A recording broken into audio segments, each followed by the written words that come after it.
Your boy's back from his shift. Again, the hair problem. This is a huge red flag on James Redmond TV. The hair's never sorted before we get back. Just got back then. We've got Sunderland tomorrow, but we also played West Ham. We won a game of football, and I never done a post-match reaction. And I thought I'd do one today. So welcome back to James Redmond TV. Smash a like if you enjoy. The story of Florian Wirtz, the story of Isak's first Premier League goal, and the story of a Joe Gomez masterclass, and they're the things that I want to talk about. Because it was a win. Now, it was a win against West Ham, and West Ham have been abysmal this season, so was it to be expected? I don't think it was, but can you boast in absolute glory after a win against West Ham United when they are in the bottom three relegation, most likely going to get You can tell I've done 2 days in work, and this hasn't been a good start. You can tell they're in the relegation zone, and listen, I thought it was a bit of both things, weren't it? They weren't that good. We stepped it up a few levels. The big decision to not only play the likes of Joe Gomez, but also to drop Salah. Listen, I'm not one of them who, and I've done the video about men's mental health the other day, and I think if anybody has taken the hit of the transition of the team hard, it's been Mohamed Salah. If anyone's due to have a below-par season, it's Mohamed Salah. I'm also intrigued to see if he steps it up in the second half of the season, because we have seen it with Mo before, where he's had a good first half, bad second half, quite often. But you always guarantee a good first half of the season with Mo, so I am intrigued the minutes he gets in the near future and how he comes back from AFCON, which Arne confirmed today that it'll be the 15th of December. But that's one talking point going into the game, and I think now, as fans do, they put 2 and 2 together, and they also say, well, Mohamed Salah being dropped has got to be the permanent option. And maybe for now, over the course of the December period, while he's got his sights set on Egypt and AFCON as well, because I do think that'll be, you know, a feather in the hat that Mohamed Salah wants to achieve. I think if you'd ask Mohamed Salah, would he rather have another Premier League or win the AFCON with Egypt? I think he's absolutely taken the AFCON with Egypt every single day of the week, because again, he hasn't done that. So, I don't think it's always as easy as that. And here's an example why. I think, you know, saying 2+2 and Mohamed Salah shouldn't start because we won this game is disingenuous. Because, for instance, when we played Southampton, was it Southampton? It might have been Palace. Joe Gomez had one of the biggest stinkers that game. I think it was Southampton, actually. It was Leone who was the main standout centre-back. Everybody after the game saying, Joe Gomez this, Joe Gomez that, Joe Gomez is crap. The interesting thing about that is everyone's been absolutely calling for Joe Gomez, because what happens when times are troubled? Everyone's an expert and everyone says, well, Joe Gomez needs to play against PSV. Had an injection in his knee a couple of days prior to PSV. And this is why I can't trust couch managers. I can't trust people who say, well, you need to risk it. It's like, okay, if you risk Joe Gomez, you've now lost one of your 3 centre-backs. And what is your 3rd or 4th choice right-back? It's not clever. And Arne Slot managing Joe Gomez's minutes is really, really good, despite the fact we have been getting poor results. And yes, Joe Gomez might have helped us in those games, but you can't control a player having an injection in his knee because there's pain there, or it could get worse, or it needs to be managed. And he's managed it really well, and that we saw the fruit of that against West Ham. And then what people are going to say is, well, Joe Gomez was world class. He now needs to play again on the weekend. Over a week ago, in fact, just over a week ago, had an injection in his knee. He's just played, was it a full 90 minutes? Near enough full 90 minutes, can't quite remember. But it was a world-class performance. So based on that, I do understand why people want to see Joe Gomez play more. I'd love to see him play more, but it has to be under the circumstances where he can stay fit and where we can keep him fit. And I think Arne Slot's doing a good job at that. And I think that's why we saw a really good performance. But even going forward defensively, he was superb. Really loved his performance. But again, the couch experts will sit there and say, well, now he needs to play every week. He needs to play 30 times a week because that's the only way. And anyway, but there is also news that Conor Bradley could be back for Leeds United. I don't think there's much update on when Frimpong is coming back. He's doing a lot of adverts on Instagram right now, which tells me he has a little bit longer to go. Which is sad, because I think Frimpong looked promising at the start, but yeah, he hasn't really had a chance. And the manager hasn't really had a chance to select him, because I remember, was it Cal that I was speaking to, and Cal thinks he's just being brought in as like a bit of an attacking right-winger backup option to Salah. I think that's always an option, kind of like the way Ekitike is an option on the left, but Frimpong was absolutely prioritised to be brought in as a right-back, that's for sure. He just hasn't had the opportunity to sustain that position. But Bradley will be expected back soon against Leeds. We've got Sunderland tomorrow. And then obviously Isak with the instinctive finish. I've seen mixed reviews online. You shouldn't use online as your priority source to receiving reliable, honest opinions. A lot of it is just rage bait. I thought the finish was world class. Really good instinctive ball by Gakpo. Well, actually, it started with Wirtz with a great ball to Gakpo. Gakpo gets it in. Instinctive finish. Scored by Isak.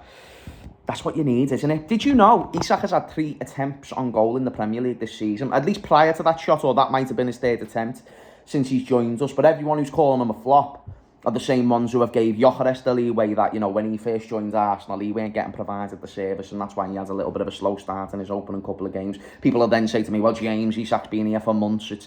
No, he came at the end of the window at the very last day after a complicated situation with Newcastle. And then, obviously, when he did get into the team, we had Ekitike firing on all cylinders. You need to get Isak back up to fitness. Then he got an injury, so that reset the cycle. And it's just a bit of a weird one with Isak so far. But he is now on the score sheet in the Premier League. Again, not against the greatest opposition, but I don't think many goalkeepers are saving that shot. Again, it was very instinctive, very out of nowhere, very sharp. And I think that's the sharpness that the manager has been seeking to get out of Isak, because I do think Isak is a transitional superstar for us. So when you lose the inevitable loss of Mohamed Salah in either the end of this season or next season, you want Isak to be ready to step up to those plates, because Isak's already a superstar. That's why we paid the price tag that we did for him. He just hasn't proven in the Liverpool shirt yet again because of the circumstances that I mentioned before. But more finishes like that and more chances being provided to him, I think is good. And that's why I actually think it's actually solid to play Gakpo more when you have Isak on the pitch. I've always been a big fan of the idea of Ekitike, but Ekitike, he can be a creative machine, and this is why I am surprised Slot hasn't played him on the left more. But I do think Gakpo's gone under the radar when it comes to his performances. I know people have said, well, outside of his goals and assists, he's not doing nothing. We need goals, we need assists, and you can't have Ekitike the only one carrying your attack. Gakpo has been our second best attacker this season behind Ekitike. Chiesa, again, I know people say like he needs to be starting games, but there's definitely reasons why Chiesa doesn't start more football matches or get more minutes, and that's why he's turning down international call-ups and things like that. No player in the history, you know, gets an international call-up after not getting any games for the side and turns it down. It's like, finally, my chance to get some minutes with my country who have won a Euros for and things like that. If you're turning down international call-ups when Gattuso, of all people, is showing so much faith into you, again, when you play very few minutes, it does make me think there's a bit of a bigger issue. Again, that the couch managers don't really look into, because they shouldn't. They're a couch manager.